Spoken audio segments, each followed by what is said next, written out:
حياكم الله أحبتي مشاهدي قناة دجلة الفضائية ومتابعي برنامج أهل الجود أينما كنتم. السلام عليكم ورحمة الله وبركاته، وهذه الحلقة الجديدة من برنامجنا أهل الجود. اليوم حطينا رحالنا في الكوت، وتحديدا في العزيزية، وتحديدا عند الأخ والشيخ يونس حميد اللطيف العتبي. وقبل أن أتجاذب معاه أطراف الحديث، بودي أن أشكر جزيل الشكر وفائق التقدير والاحترام على ما لقيناه في هذه المنطقة وفي هذه الوجوه الكريمة من حفاوة وترحيب واستقبال وكرم وضيافة. حياك الله شيخ. حياكم الله، مرحبا أهلا وسهلا، يا مرحبا، شرفتوا ويسلمك. حدثنا عن قومك وعن ناسك وعن منطقتك بشكل عام.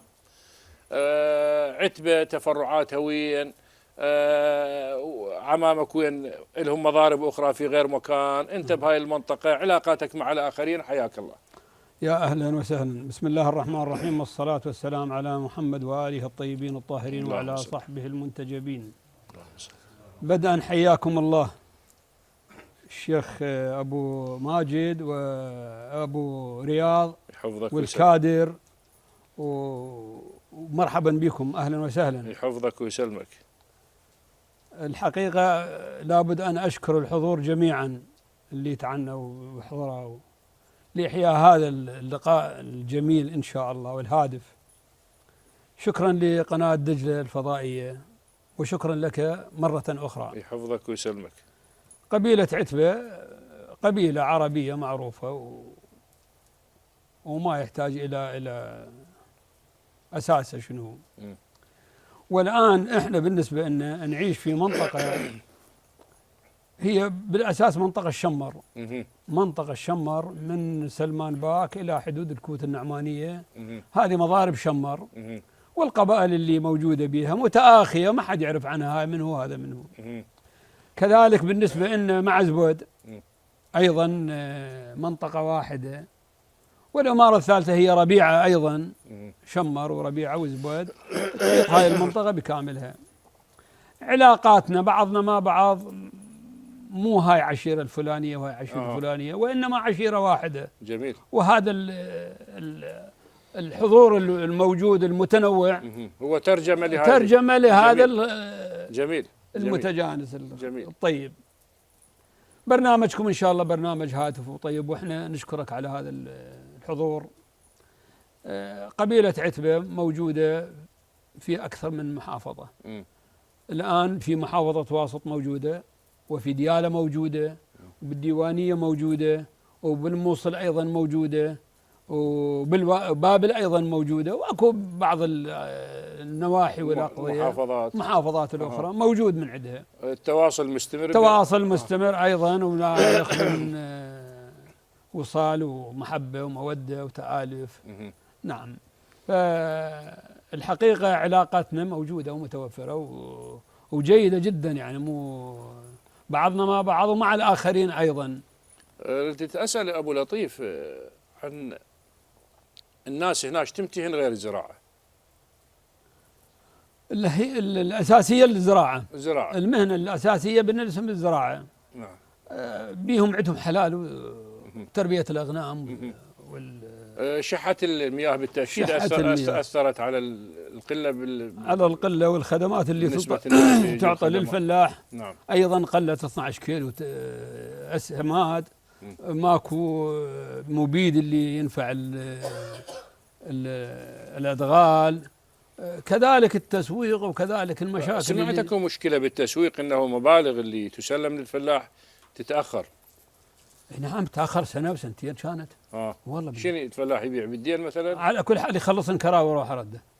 والله بالله حتى يخلصون من عنده. هذا الوقت. شو كنا أنت من رسالة الآن كمزارع؟ والله أنا كمزارع أقول إذا يردون زراعة ويردون بلد زراعي. هو العراق أساسا بلد زراعي. أساسا بلد زراعي. والبلد الزراعي حتى لو يحاصر اقتصاديا هو يعيش يكافح. اللي بيته نخله يعيش. ما يعتبر ما جاء أهل بيت وعندهم متمام. نعم. العراق أرض السواد، يعني معناته زراعة. والزراعة وجه، يعني الدولة عليها أن تنتبه للزراعة. إحنا من صارت الشحة صار الحصار وما أدري شنو، رجعنا على حنطاتنا. ولو مو الحنطات والثورة الزراعية اللي صارت ما العراق شو يريد يقاوم؟ أكيد. فلذلك ينتبهون، مي قاعد يمشي بدجلة ورشن موجود، متوفر المياه موجودة بدجلة، ولكنه المكان يعني تنسد. يعني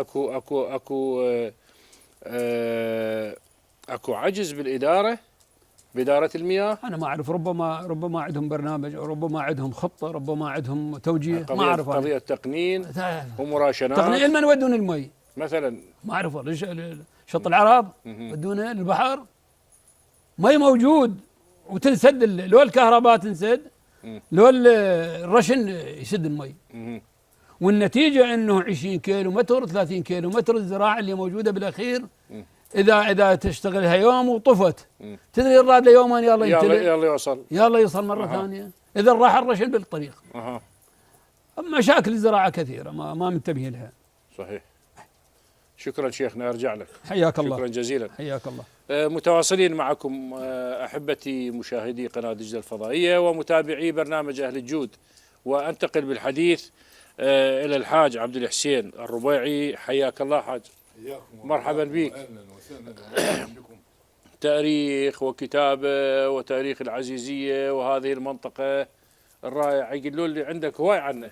الله يحفظكم. أولا يسرني أن أرحب بكم أجمل ترحيب. يحفظك ويسلمك. باسم هذه العائلة الكريمة وباسم هذه العشيرة الفاضلة وباسم جميع العشائر المتواجدة في منطقتنا. حللتم أهلا وسهلا ومرحبا. يحفظك ويسلمك على الرأس. أستاذ ماجد وصحبك الكرام والإعلاميين وقناة دجلة المتفضلة دائما والتي تتابعها باستمرار. يحفظك. مرة أخرى أقول أهلا وسهلا ومرحبا بكم.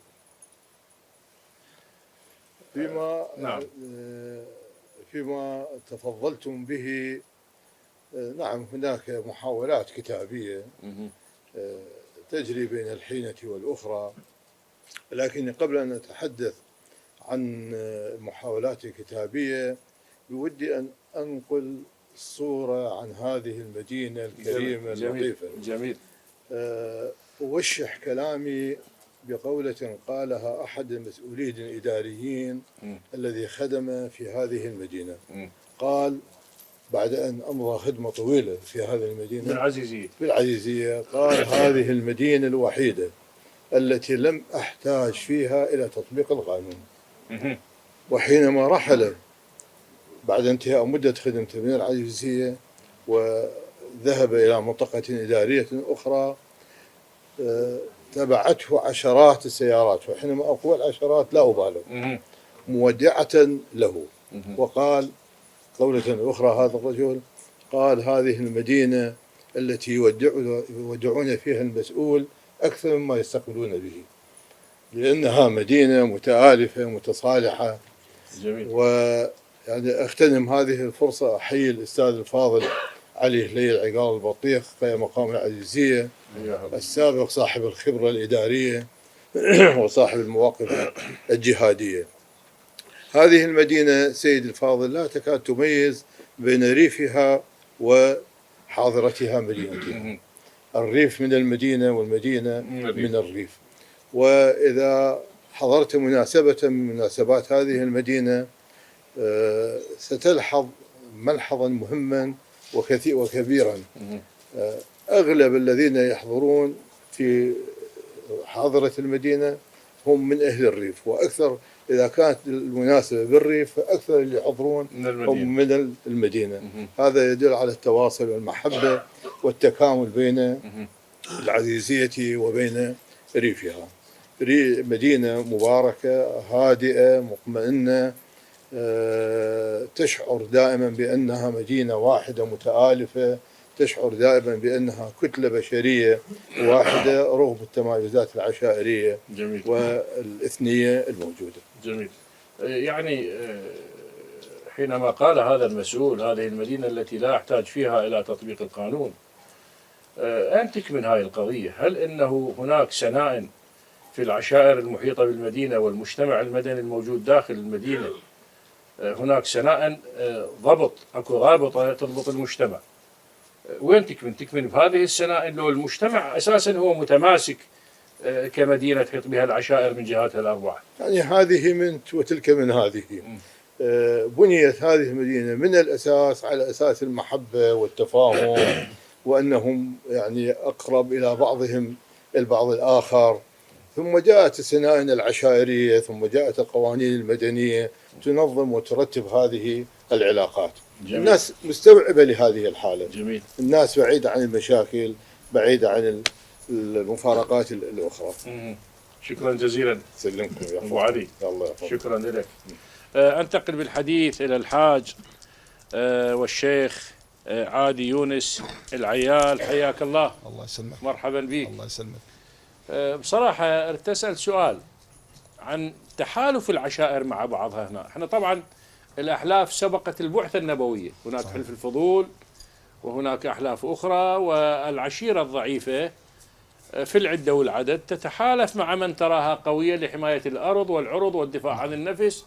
وتعرف معظم صراعاتنا كانت على المراشنات المياه وعلى الأراضي، صراعاتنا قبلية صحيح. يعني كانت الثاية والحد لاعب دور، وأدت بالتالي إلى أن تتحالف العشيرة الضعيفة مع العشيرة القوية، وتتحالف العشائر أيضا تدخل ضمن سنائن خاصة حتى تطبقها بشكل كامل أو يطبقها جميع العشائر المنضوية تحت هذا الحلف. نعم. حياك الله. الله يخليك. أولا خير ما افتتح بحديثي والصلاة على محمد وآل محمد. اللهم صل على محمد.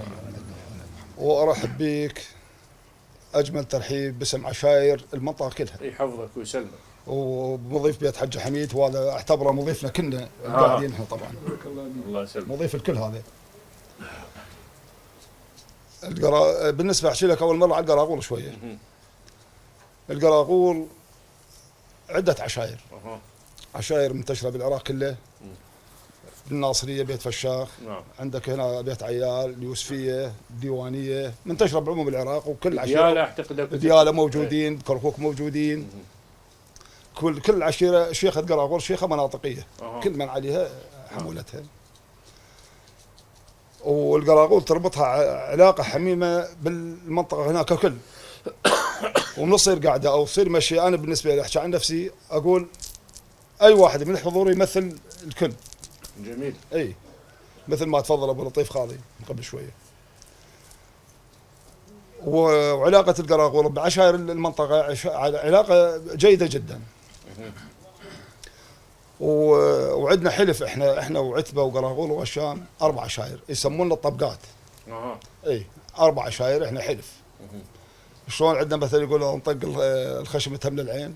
احنا واحد ان شاء الله. وواحد ان شاء الله بالمنطقة كلها، مو بس اقصد على قراقول ان شاء الله هسه بهذا الحديث هذا. جميل. والقراقول انطوا شهداء، منهم قادة، منهم ضباط بالجيش العراقي السابق والحالي، منهم نوري سعيد. وقيل عبد الكريم قاسم صدق كذب ما اعرفه، امه على اساس عتبيه. اي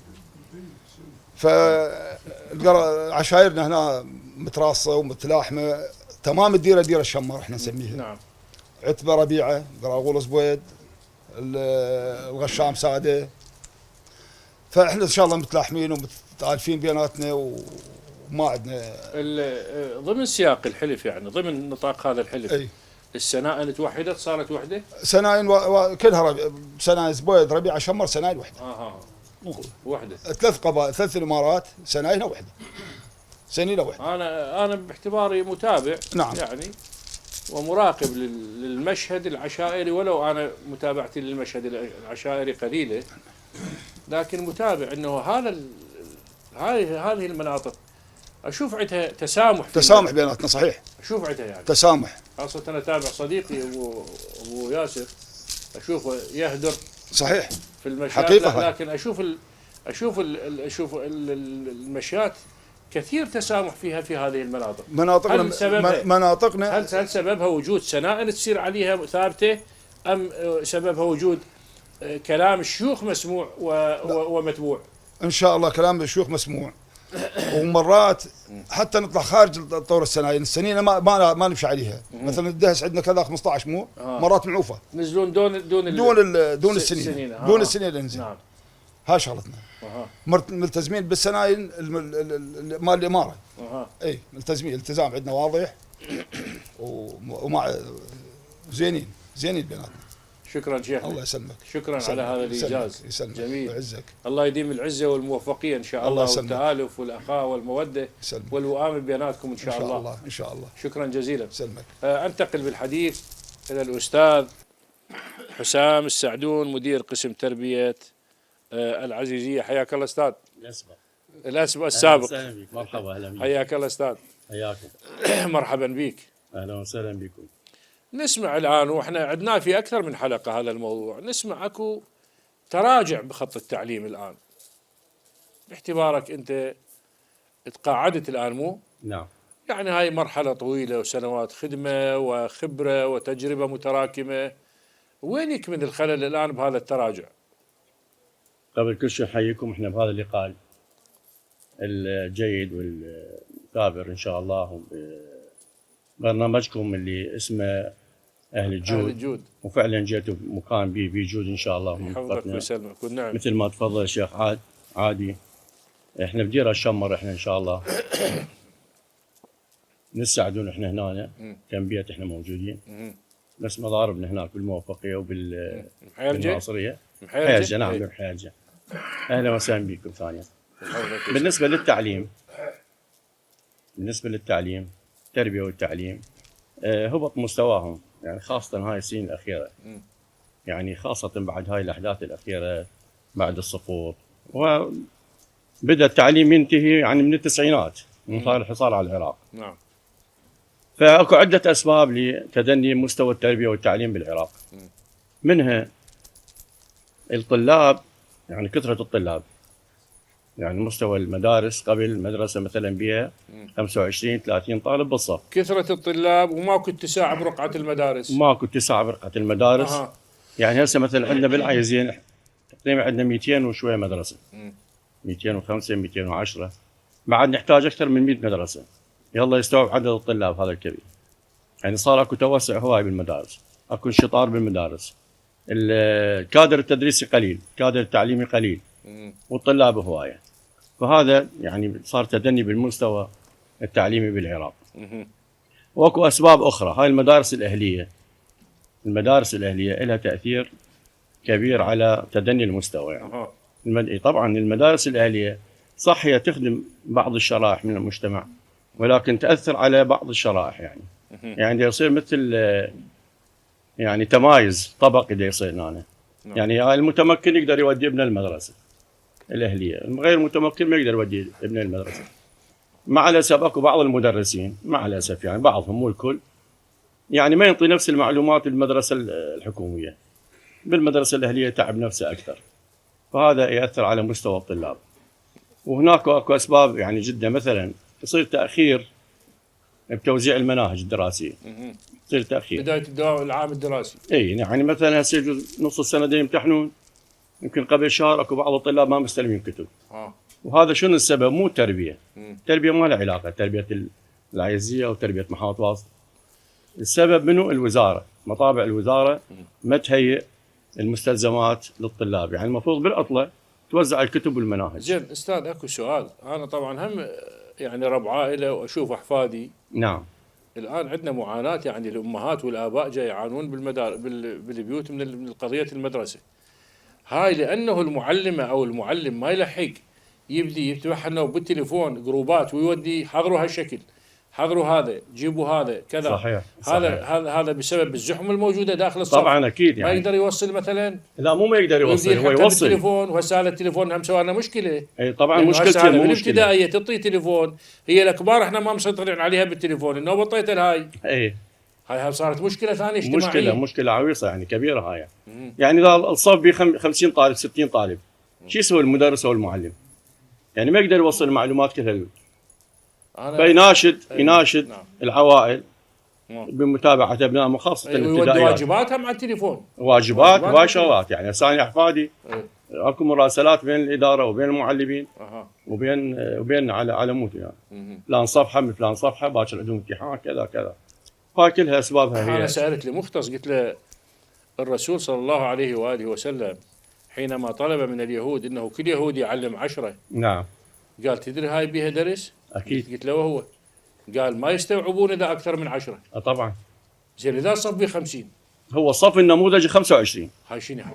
25 اها طبعا الصف النموذجي ما يزيد عن 30. اذا زاد عن 30 لازم تنحسب محاضره للمدرس، محاضره يحسبوا له. يعني هو حصته 25 ياخذ عليها اضافي. اضافي لازم ياخذ، بس هاي ما مطبقه احنا عندنا. 40 و50 طالب 60 طالب، يعني انا تزور مدارس اشوفهم قاعدين حتى بدون رحلات. وهاي سويها طبعا الوزاره والتخطيط هاي. فنتمنى احنا مستقبلا تنتهي هاي الامور ان شاء الله، حتى تمشي التربيه والتعليم الى مصاف الدول المتقدمه.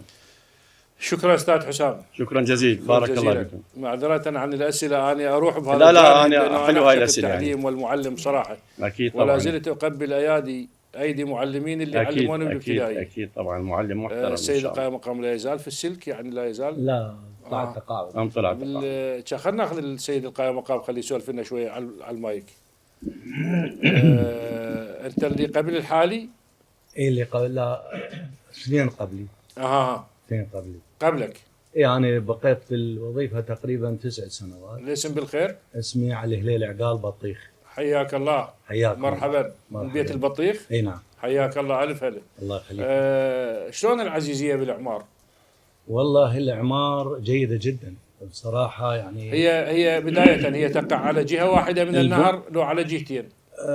احنا عندنا قرى تابعه يسمونها برينج بذيك الجهه، هناك الجهه الثانيه ايمن دجله. اي نعم. والبقيه الباقيه كلها تمتد من تقريبا من ناحيه تاج الدين الى الدبوني، هذه الحدود مالتها تقريبا.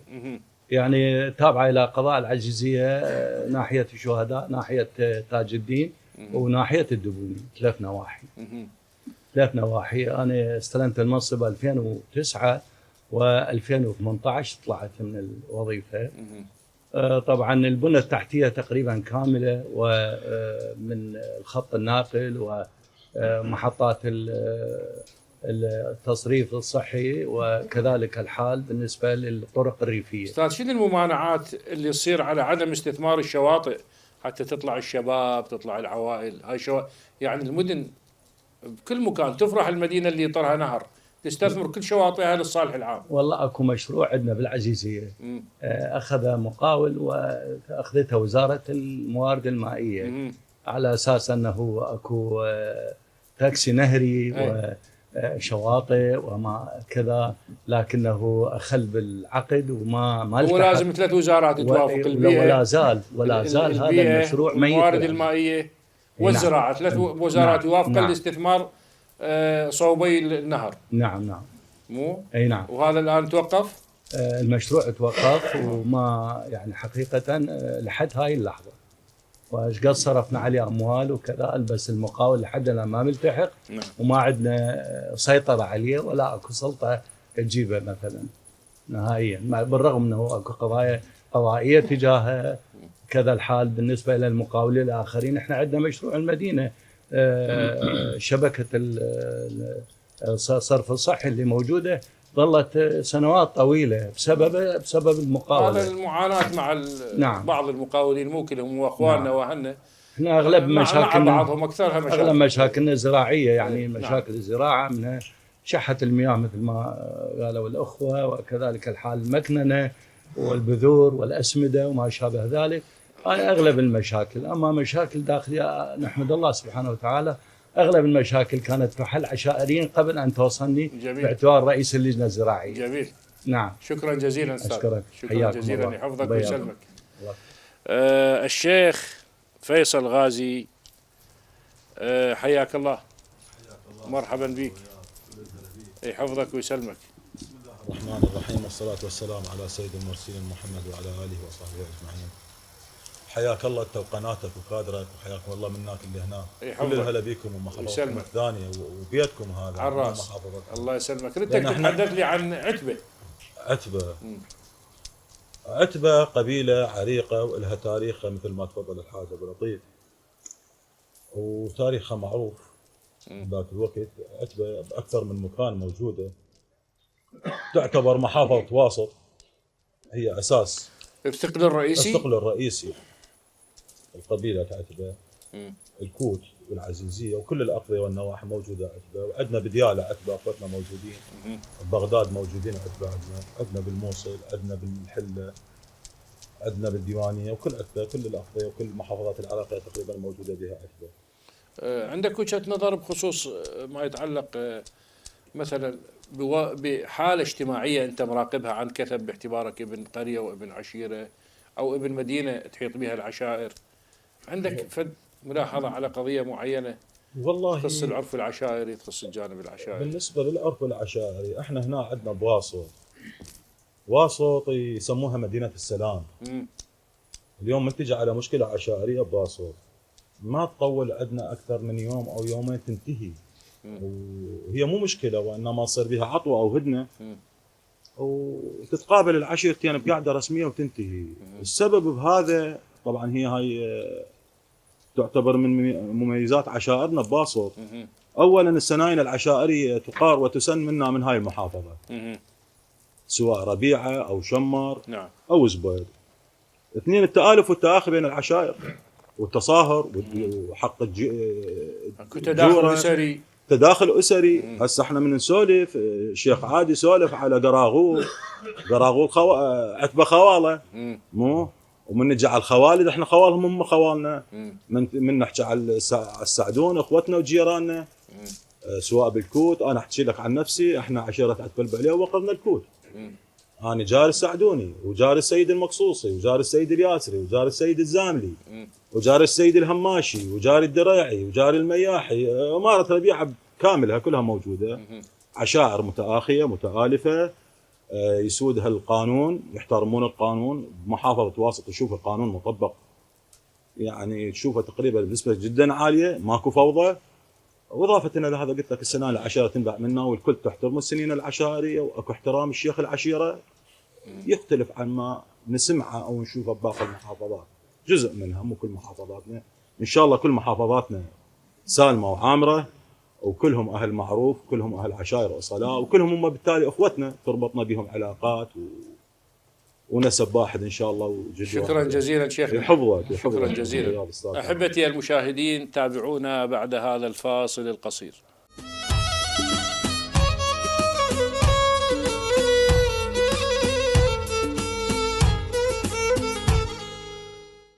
متواصلين معكم أحبتي المشاهدين، وهذه الحلقة الجديدة من برنامجنا أهل الجود، ولا زلنا في ديوان الأخ الكريم الشيخ أبو لطيف. حياك الله أبو لطيف وشكرا لك. أحبتي أنتقل بالحديث إلى الأخ الشاعر نصيف أبو أياد. حياك الله، مرحبا بك أبو أياد البهادلي. الله يحفظك. أنا سامع لك والله هواي وأحسنت وأجدت. الله يسلمك. يحفظك ويسلمك، واليوم نريد نسمع من عندك. أنا أرحب بك من هذا المضيف اللي هو مو ملك بيت حميد اللطيف، حقيقة ملك الناس. اي والله ملكنا، وهذا مضيفنا مضيف الكل.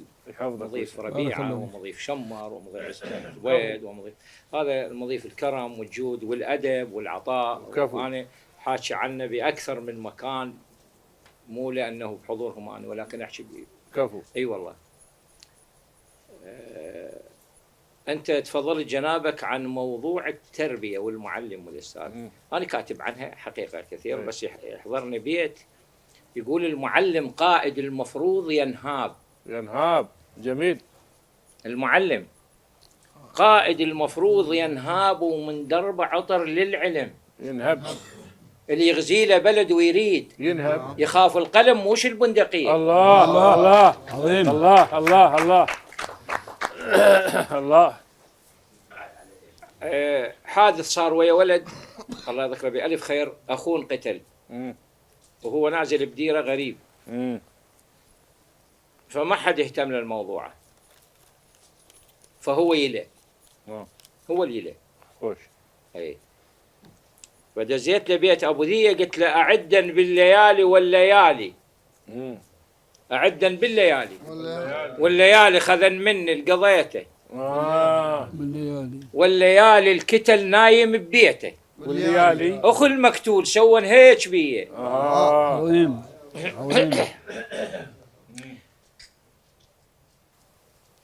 كنت خالي يا قلب شبيك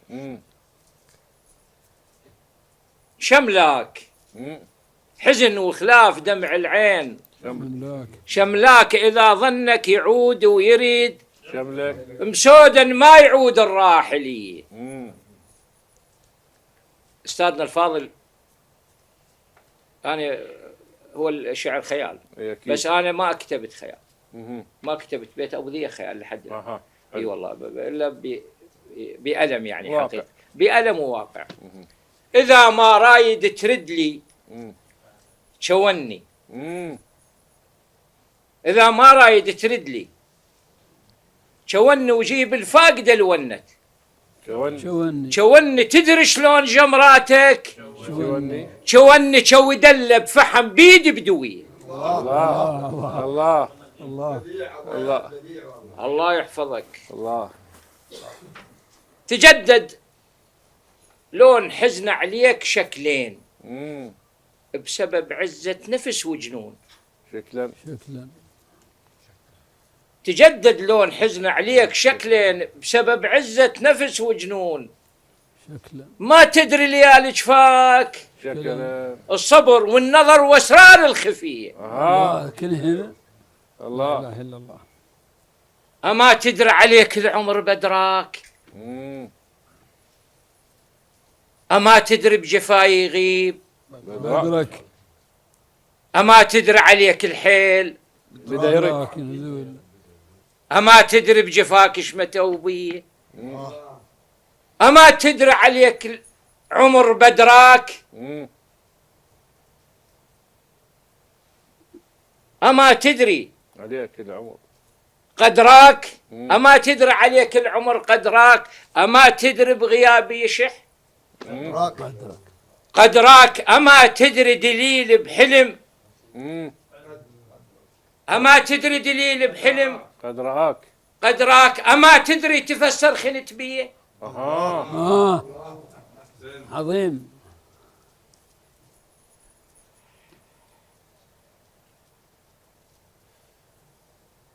ايش بدا منه علي شحيت بالهاي يعافيك العباس. لا ايش بدا منه علي شحيت بالهاي من خليت مدمع هاي بالهاي بجفاك اصبح عظم مشجوج وتصعب بلعة رياقي علي. الله يا المنشف رياقي ما تبلها بوصل ورياق شوقك. الله اشوف حمول وصلك مات بدرب ما بي عرب تفزع علي.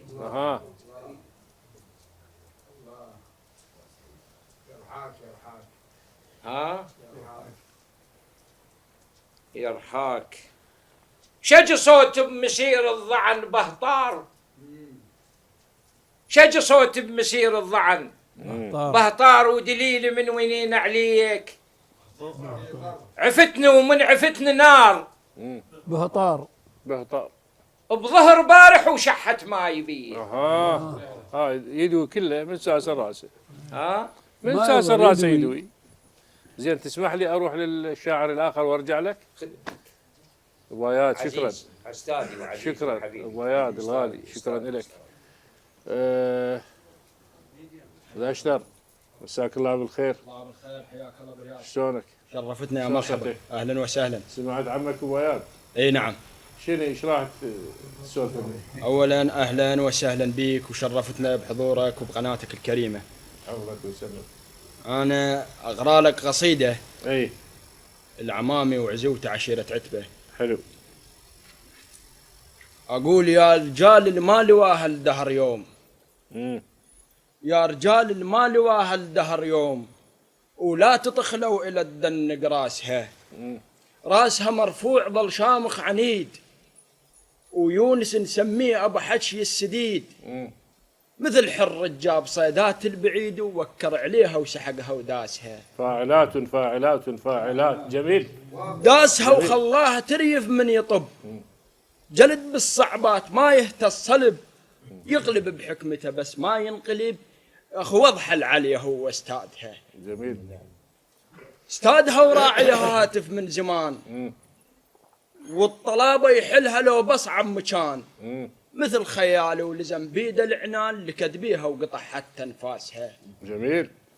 لكد بيها ولاح ظهر العاليات وذاع صيته بدجله وبشط الفرات. حلو. شامخ ومعروف بالعز والثبات. حمى الثاية وما تخلخل ساسها. حلو. ساسها معروف من عودة حميد. أبو عارف ذاك براي الرشيد.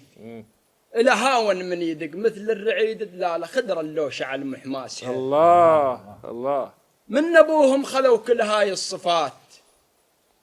جابوا التلعة وحووها الغانمات. ما تهزهم ريح يوم الضاريات زلام سوت صيتها بذرعانها. جميل. جميل. يرفضون يقول واحدهم يا شيخ. حلو. برغم يزعل الناس نحكي الصريح. الشاخ بالمالات وهدوم وطبيخي عقب عنها لو حمى ميدانها. يرفضون يقول واحدهم يا شيخ. وبرغم يزعل الناس نحكي الصريح. الشاخ بالمالات وهدوم وطبيخي عقب عنها لو حمى ميدانها. على الفصاحة وعلى الكلام مدرسين. حلو. وبالشعر اخذ الحكي كله رزين. على المفصل يقصون معودين مثل برنا وما أخذتني يشانها. جميل. عندنا زيدان العلي عز الخايفات.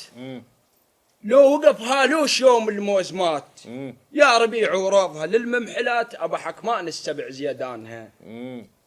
وعندنا بالكلفات زلمين ومسون. مهبش يرد الطلب لو صار كون. بعتبة لتاريخ بيه يمجدون زاحب سيفه ولو شجعانها. جميل. وظنوة زناد اللعب بيها لعب. أبو دليانة في الكلش صعب. طير شلوة بالمجالس من يطب رقل علي أحمد السلمانها. جميل. ولو ذكرنا الثار جاسم إلى يوم ما يهاب الموت لو صار محتوم. أبو محسن للحرب فارس عزوم تخاف منه لو يصك سنانها. جميل. وأبو قازم عدل نعرف عروف. وأبو قازم عدل نعد عروف. حسين للطيبات بس حشم وشوف. ويحضرها بالليل ما يعرف الخوف ويزود بيها لو تشب نيرانها. جميل. وعدنا بهوسة كلف ونزود بيه. وعدنا بهوسة كلف ونزود بيه. سند عتبة وللشدايد ننتخيه. إلى ملعب بالفرات نشهد ليه فاضل الهوسة يصير لسانها. والبو عليه وبعد نور على نور. وحسن الصلبوخ بيناخذ الشور. وفيصل الغازي ونعم ماخذ له دور بيه نعتزلون عد خوانها. جميل. والخزعة الهم عدهم من نمر. تركي وعباس دولنا ضخر. شردعد كلهم مساهم للتمر زماط بيهم شيبها وشبانها. جميل. وبالخصوص اذكر بعد بيت الرشم. حسن قيرة بعم بتروس وشهم. وبعد قاسم زودها منا ونعيم والقصيدة هديبها وفنانها. ببلد روج الشيوخ ما هزهم الويد. والثلث تنعام ضيدان المجيد. أبو مروة وكفو من أبو حميد على مذولة شامخ بعربانها. وعدنا بالطبقات شيالة حمل. حزام منة تعقب لو ضاج وزعل. أخ حلوة وكفو نعمين الفحل ومن مهد القيرة ظل عنوانها. وبالصديف أخوان أن لو تميل. أبو عادل بيرق الفزعة تجيل. كفو. وابو حاتم والشهم ذاك جميل. وحاتم الحكمة وصدر ديوانها. كفو الله يرحمهم. ذولا رفعت روسنا وبكل وقت. ما يهمهم حكي اللي قالوا وقلت. انشد الديرة تخبرك لو رديت وهالمكة أدرى بشعبانها. الله الله. أسأل الله يديمهم عز وذخر. إنه ولهالناس دول أهل الستر بعافية وبخير وبطولة عمر وفوق من الغيم يرفع شانها. أحسنت. فوق من الغيم يرفع شانها. أحسنت. ممنون. مجروحة هاي قصيدتك بينا. شيخنا ليش ترفضون كلمة شيخ؟ هذا الصدق سؤال يعني بدي اسالك به. ما تضيف شيء. ما تضيف ابد. والله ما تضيف ابد، ما تضيف. اذا عندك موقف زين ايه؟ ماكو داعي شيخ.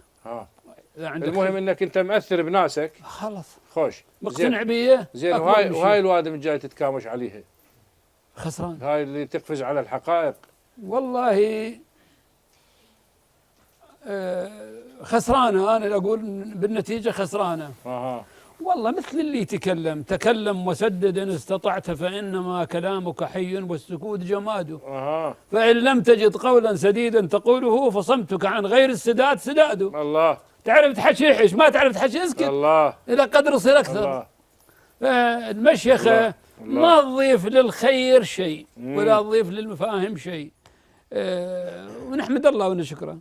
أحبتي المشاهدين، أنتقل بالحديث إلى الدكتور علي عجة، اختصاص علم النفس. حياك الله دكتور. اكثر بيك. مساك الله بالخير. الله بالخير والعافيه، الله يسلمك. اسف جدا. لا بالعكس، بسم الله الرحمن الرحيم، والصلاه والسلام على اشرف الخلق اجمعين، محمد واله الطيبين الطاهرين وصحبه الغر المنتجبين. اللهم صل. اني اجد فخر وعز انه اتحدث امام هذه القامات. حفظك ويسلمك. واينما نظرت اجد جبل امام جبل. وادعو الله ان يديم هاي اللمه ويديم هاي الوجوه الطيبه. دائما يقولون اكو ترابط بين علم النفس وعلم الاجتماع. اي نعم. اكو علم النفس هو الفرد. اي الفرد. علم النفس يدرس الفرد. اي. وعلم الاجتماع يدرس المجتمع. المجموع. اكو علاقه ما بين الفرد والمجتمع. نعم. لان اكيد هو الفرد جاي من مجتمع يؤثر به ويتاثر. لذلك افرد فرع اسمه علم النفس الاجتماعي. حلو. هو عن هذا ابعد. اي علم النفس الاجتماعي واحد من فروع علم النفس المهمه. نعم. يعني هذا يدرس الاجتماعي يدرس تاثير الفرد بالمجتمع وتاثير الجماعه على الفرد. بدءا من الاسره ثم المنطقه ثم المجتمع ككل. ياخذ البيئه بنظر الاعتبار. طبعا البيئه الاجتماعيه والبيئه بكل مثلها واخلاقها وعاداتها واساطيرها. وعندنا رائد بهذا المجال هو العلامه علي الوردي رحمه الله. هو عالم اجتماع. هو عالم اجتماع. عالم اجتماع، بس بنفس الوقت دخل على علم النفس من بدا يحلل الشخصيات. وحلل الشخصيه العراقيه. يعني هي كمدخل يعني. لان رايك الان بالدكتور باقر ياسين. طه باقر؟ الدكتور قاسم صالح. قاسم حسين صالح واحد من علماء النفس المعروفين بالعراق. واختصاص شخصيه. وله اكثر من 58 مؤلف. ويعد من علماء الشخصيه بالعالم العربي والعالم. تكرم بوسام الملكه اليزابيث. واحد من القامات العلميه اللي يعتز بها العراق والعراقيين على مر التاريخ الحديث. منهم اسماء لامعه على مستوى العالم. الان بريطانيا بها 2000 طبيب عراقي. العقل العراقي عقل ذكي، بس يحتاج الى امكانيات ويحتاج الى بيئه خصبه. لذلك من يطلع لبرا ويشوفه بدوله توفر له الامكانيات تلقى العقل العراقي مبدع. وهذا بشهاده الكل. رغم كل ما صاب العراق من مشاكل، رغم كل ما هذا، بس يشوف العقل العراقي ايش قد ما يتعرض للازمات انه بيشتد ذكاء. دكتور، هاي الدمويه وهذا العنف لمن تعزي جنابه؟ الموقع الجغرافي للعراق. هو عنده كتابين، واحد اسمه ارض السواد. نعم. وبعدين سوى تاريخ العنف الدموي في العراق. نعم. فلمن تعزي انت؟ شيخنا الفاضل، احنا طبعا نتجنب انه ننطي احكام على فرد او على مجتمع. بس احنا نعالج الظواهر وفق معالجتها النظريات والكتاب والمؤلفين اللي هم باحثين علميين. بعض الوجهات النظر تقول الموقع الجغرافي للعراق انه هو سهل بين واديين. فخلاه معبر للغزاة، عبر التاريخ. بالاضافه الى التضاريس المياه اللي هي تفيض نهر دجله والفرات كانوا يفيضون. والفيضان يعني عن فقط قريب بالاربعينات صار فيضان عندنا هنا بنهر دجله بالهذا. فهذا الشخص اللي هو ايضا حضارته من طين ويجي المي ياخذه هو ووضعه كله ياخذه ومزروعاته. فبقى العراق بحالة قلق، كأنما هذا القلق يتجذر يتوارث اجتماعيا. اكو عندنا وراثة بيولوجية واكو عندنا وراثة اجتماعية، شيء بعد شيء. فهاي حسب رؤية ذول الباحثين انه العراقي الشخصية العراقية ورثت، بس احنا دارين نحكي على العراقيين، مو احنا العراقيين. نعم. احنا اقوام جينا من الجزيرة العربية، اذا ربيعة واذا زبيد واذا شمر. جينا يعني سكان الأصليين العراق القديم هم الموجودين حاليا، اللي هي حسب الفحص الجيني بعض سكان الأهوار والصابئة والمسيح واليهود. نعم. ولكن احنا من اجينا لهاي المنطقة ورثنا نفس التضاريس والبيئة، ورثنا الحزن أيضا، ورثنا نفس التضاريس والبيئة. البيئة هسه العراق مناخها قاري، ساعة شمس رأسا يدخل لك المطر، يعني ما بي متقلب. هذا يخلي المزاج يتقلب. لذلك يعني هاي وجهة نظر، بس هي مو وجهة نظر دامغة. هاي رأي يعني ممكن تتعرض إلى الدحض وهذا، بس هذا رأي بعض الخبراء. دكتور أنا شاكر لك، شكرا جزيلا، داعمني وقت البرنامج. الله يبارك فيك. حتى أنتقل للأخ أبو هوسة. ليش أبو هوسة؟ يشرفني ويسعدني أن أكون بين هذا الجمع الخير المبارك من أعمامي وأخواني وأخواني. أبو رياض نتشرف بحضورك هنا ببيت أبو لطيف. أبو هوسة أبوي حبوبته ما يصير عندها كل شيء، ظلت 3 سنوات. جيراننا سيد لطيف العميدي طلعت حبوبته بالباب، قالها أبويا ما صار عندك شيء؟ قالت له لا والله سيد، دنيا المغرب ومرة وملهوفة على هاي. قال هذول السادة البهوسة بالحلة ما طلبين لك ولد منهم. صار أبوي من ذيك الليلة. حلو. سموه أبو هوسة وطلع مهوال من قاع. حلو. إيه هاي تسمية أبو هوسة. حلو. سمعنا. نعم. عندي 2 أصدقاء ببيت واحد.